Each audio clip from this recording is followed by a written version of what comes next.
প্রিয় ছোট্ট বন্ধুরা, জীবনের অনেক কাজকর্মে আমাদের দিক নির্দেশনার প্রয়োজন হয়।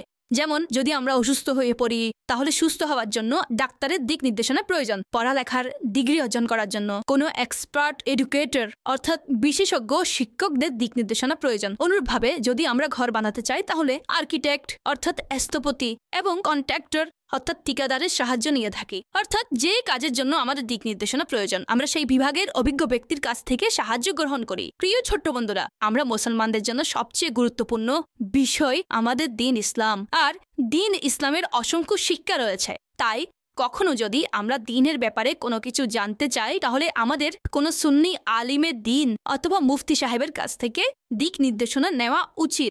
আল্লাহ পাক পারা 17 সূরা আম্বিয়ার আয়াত নম্বর 7-এ ইরশাদ করেন, ফাসআলু আহলা যিকরি ইন কুনতুম লা তা'লামুন।